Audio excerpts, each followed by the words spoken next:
Hello friend, welcome to my YouTube channel KBS study. आज मैं आप सबके सामने लेकर आया हूँ इंडियन ज्योग्राफी का ये पार्ट नंबर 7 है हमारा। इससे पहले के पार्ट मैंने प्लेलिस्ट में कवर करके रखा, आप ज़रूर देख लेना उसको। इससे पहले के वीडियो में मैंने डिस्कस किया था भारत की प्रमुख बहुउद्देशीय घाटी परियोजना के बारे में। आज मेरा टॉपिक होगा मानसून के बारे में।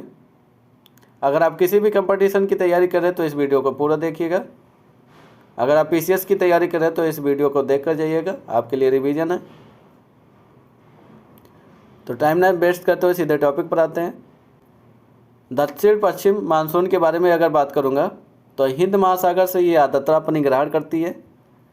इस मानसून के बारे में अगर बात करूंगा तो हिंद महासागर से उठती है अपनी आर्द्रता ग्रहण करके 1 जून से केरल में इसकी वर्षा को प्रारंभ कर देती है। अगर देखा जाए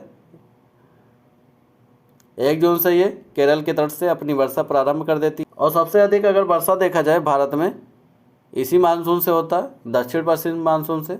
याद रखना है, भारत में सबसे अधिक वर्षा 80% वर्षा दक्षिण पश्चिम मानसून से प्राप्त होता है। दक्षिण पश्चिम मानसून हमारा 2 शाखाओं में विभाजन हो जाएगी। अभी एक चला जाएगा बंगाल की खाड़ी की साइड में, एक चली जाएगी हमारा अरब सागर की खाड़ी में। तो ये ध्यान रखना, दक्षिण पश्चिम का मानसून हमारा 2 भागों में विभाजन हो जाएगा, एक बंगाल की खाड़ी के साइड में, एक अरब सागर की साइड। देखा जाए दक्षिण पश्चिम मानसून हमारा 1 जून से केरल के तट से हमारा वर्षा प्रारंभ कर देती है। वर्षा अगर देखा जाए सबसे ज़्यादा इसका कब होता है, जून से लेकर सितंबर तक के इसकी वर्षा होती है दक्षिण पश्चिम मानसून की। इसको अगर देखा जाए 2 भागों में विभाजन हो जाता, एक बंगाल की खाड़ी की साइड में चला जाता है, एक हमारा अरब सागर के साइड में चला जाता है। यानी 2 शाखाओं में इसका विभाजन होता, बंगाल की खाड़ी की शाखा, अरब सागर की खाड़ी की शाखा। तो ध्यान रखना, हमारा दक्षिण पश्चिम मानसून हमारा बहुत इंपॉर्टेंट रहने वाला भारत के लिए। आगे अगर मैं बात करूँगा उत्तर पूर्व मानसून के बारे में, बंगाल की खाड़ी से जलवाष्प ये ग्रहण करती है उत्तर पूर्व का मानसून।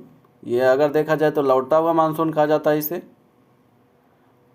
नवंबर में तमिलनाडु में अपनी वर्षा कराती है, यानी सबसे दक्षिणी छोर पे अपना वर्षा कराती जाते जाते ये थोड़ा अपनी बौछार गिरा के जाती है। तो इसी को बोला जाता है उत्तर पूर्व का मानसून। बंगाल की खाड़ी से वाष्प जल ग्रहण करके तमिलनाडु साइड में अपना वर्षा कराती है। आमर वर्षा के बारे में अगर बात करूँगा तो आम पकने में इसकी सहायक होती है। कर्नाटक व केरल में इसकी वर्षा होती है, मानसून से पूर्व इसकी वर्षा होती है। आमर वर्षा का अगर देखा जाए मानसून से पूर्व इसकी वर्षा हो जाती है। आगे अगर बात करेंगे शीतकालीन वर्षा के बारे में तो ये भूमध्य सागरीय पश्चिमी विक्षोभ के कारण इसकी वर्षा होती है। उत्तर पश्चिम भारत में ये ज़्यादा वर्षा कराती है अपना शीतकालीन टाइम पर। तो याद रखना, शीतकालीन वर्षा शीतकालीन टाइम पर उत्तर भारत में अपनी वर्षा कराती है। और इसका अगर रीजन पूछा जाए तो भूमध्य सागरीय पश्चिमी विक्षोभ के कारण ये अपना वर्षा कराती है शीतकालीन वर्षा। आगे अगर बात करेंगे काल वैसाखी के बारे में, वैशाख के महीने में असम और पश्चिम बंगाल में चलने वाली ये वर्षा युक्त पवन है। तो काल वैसाखी के बारे में बात करूँगा तो वैशाख के टाइम पे असम व पश्चिम बंगाल से चलने वाली वर्षा युक्त पवन है ये पूरा। काल वैसाखी को असम में बारदौली का छीड़ा कहा जाता है या बारदौली छीड़ा कहा जाता है। ये चाय, पटसन, चावल के लिए बहुत ही लाभदायक होता है। तो काल वैसाखी ध्यान रखना, असम और पश्चिम बंगाल से चलने वाली ये मानसून युक्त अपनी हवा होती है, वर्षा युक्त हवा लाती है, जो कि हमारा चावल, पटसन इन सब की खेती के लिए बहुत इंपॉर्टेंट रहने वाला बंगाल की साइड में। आगे मैं बात करूँगा लू के बारे में। तो शुष्क व गर्म या पीड़ादायक जो हवा चलती है हमारा, उसी को लू बोलते हैं। यह हमारा अगर देखा जाए बैसाख के पहले यानी चैत वैत के महीने से स्टार्ट हो जाता है। चैत का महीना अगर देखा जाए अप्रैल मई के बीच में जो भी हमारा महीना चलता है उसी में ये लू अपनी चलती है बहुत तेज। दिल्ली व पटना के बीच इसकी हवा बहुत तीव्र होती है। उत्तरी मैदान में पंजाब से बिहार तक के चलने वाली ये पवन है। अगर देखा जाए उत्तरी मैदान में पंजाब से लेकर बिहार तक के जो चलती है हवा उसी को लू बोलते हैं। आगे अगर मैं बात करूं फूलों वाली बौछार के बारे में तो ये केरल व निकटवर्ती कहवा उत्पादन क्षेत्रों में यह अपनी वर्षा कराती है या बौछार कराती है। ये कहवा के फूल के लिए या खिलने में बहुत ही सहायक होती है। कहवा के फूल को खिलने में बहुत ही सहायक होती है। यह हमारा केरल साइड में जो कहवा उत्पादन के लिए जाना जाता है।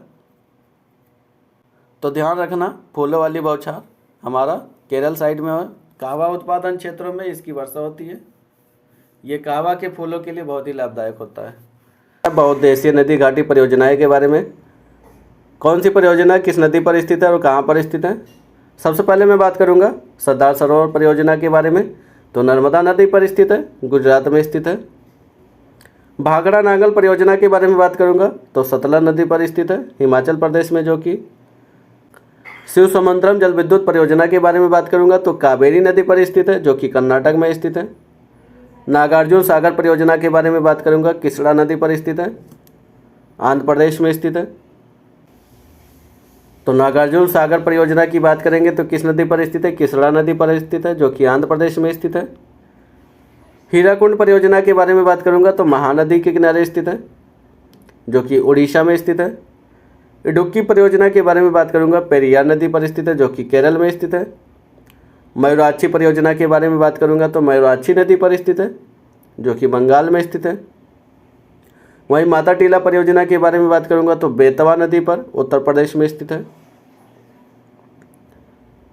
उत्तर प्रदेश के ललितपुर में आपको बेतवा नदी के किनारे मिलेगा।